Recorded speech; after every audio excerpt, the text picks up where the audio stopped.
ஜெபமாலை அன்னையின் வணக்க மாதம் அக்டோபர் மாதம் ஆகும். மே மாதம் அன்னை மரியாவின் மாதமாக கொண்டாடப்பட்டாலும் ஜெபமாலையின் வரலாற்று சிறப்பு மற்றும் முக்கியத்துவத்தின் காரணமாக அக்டோபர் மாதம் ஜெபமாலை மாதமாக கடைபிடிக்கப்படுகிறது. ஜெபமாலை அன்னையின் மாதம் அக்டோபர் மாதம். கத்தோலிக்க திருச்சபையில் அக்டோபர் மாதம் புனித ஜெபமாலை அன்னையின் மாதமாக போற்றப்படுகிறது. இந்த மாதம் அக்டோபர் 7ஆம் தேதி கொண்டாடப்படும் ஜெபமாலை அன்னையின் திருவிழாவின் அடிப்படையில் புனித ஜெபமாலையின் சிறப்பு வணக்கங்களுக்கு அர்ப்பணிக்கப்பட்டுள்ளது.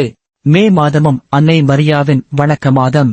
அக்டோபர் மாதம் ஜெபமாலையின் சிறப்பு வணக்க மாதம். மே மாதமும் அன்னை மரியாவின் வணக்க மாதமாக உலகம் முழுவதும் கொண்டாடப்படுகிறது. ஐரோப்பிய நாடுகளில் வசந்த காலம் மலர்கள் பூக்கும் மாதமாக இருப்பதால் இந்த மாதத்தை அன்னை மரியாவின் தாய்மை மற்றும் பெருமைக்கு அர்ப்பணிக்கும் விதமாக மே மாத வணக்க மாதமாக கிறிஸ்தவர்கள் கடைபிடிக்கின்றனர். அக்டோபர் மாதத்தில் நாமும் ஜெபமாலைக்கு முக்கியத்துவம் கொடுத்து ஒவ்வொரு நாளும் ஜெபமாலை சொல்லி அன்னை மரியாவை புகழ்ந்து அன்னை மரியாவிடம் எங்களுக்காக பரிந்து பேசும்படியாக வேண்டிக் கொள்ளுவோம். வணக்க மாதத்தின் 5ஆம் நாள். விசுவாச மந்திரம்.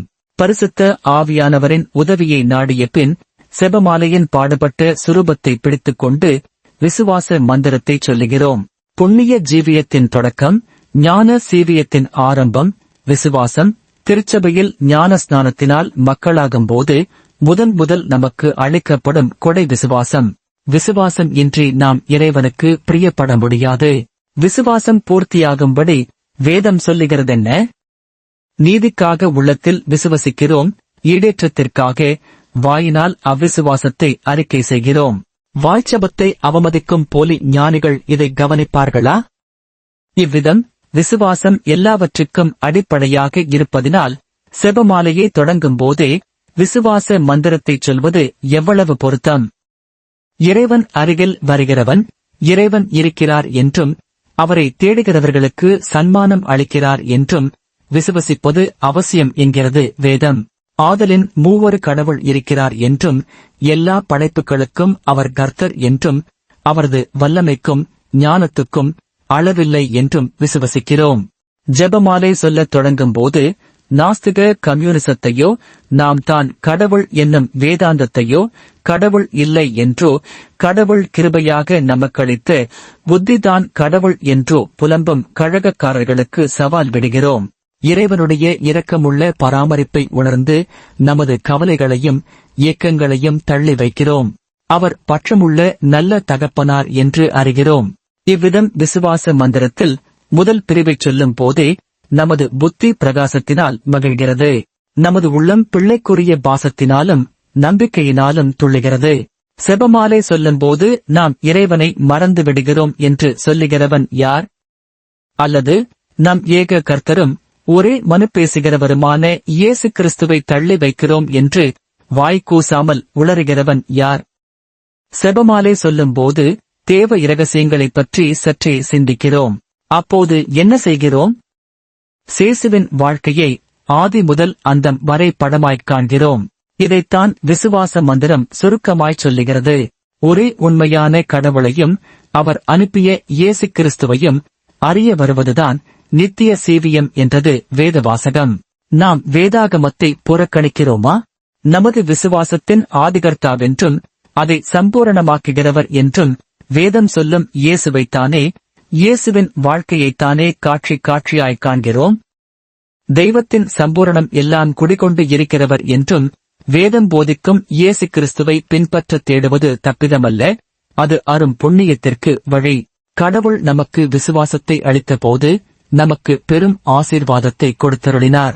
விசுவாசத்தினால் மற்ற மனுமக்களுக்கு மேல் உயர்த்தப்பட்டு தேவசுபாவத்தை தரிசிக்கவும் அதில் பங்கடையவும் ஆற்றல் அளித்து மோட்ச சன்மானத்தை சம்பாதிக்கும் சாதனத்தையும் கொடுத்தருளினார். ஆதலால் கண்ணாடியில் கண்டது போல் சிருஷ்டிகளிடத்தில் கடவுளைக் காணாமல் திரை மறையின்றி பூரண பிரகாசத்தில் அளவில்லா நன்மைத்தனத்தை கண்டு களிப்போம் என்ற நம்பிக்கை நம்மிடம் ஓங்கி வளர்கிறது. விசுவாச மந்திரம் நமக்கு எவ்வளவு அரிய பெரிய காரியங்களை நமக்கு ஊட்டுகிறது. ஜெபமாலையின் துவக்கத்தில் இதைச் சொல்லுகிறோம். செபம் சொல்லுவோம்.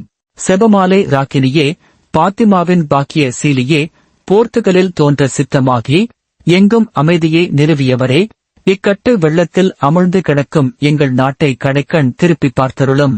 அதன் மேல் இறங்கி அது கிடக்கும் மடுவிலிருந்து தூக்கி ஞானத்தின் ஒளியையும் ஊக்கத்தின் உறுதியையும் அதற்கு தந்தருளும்.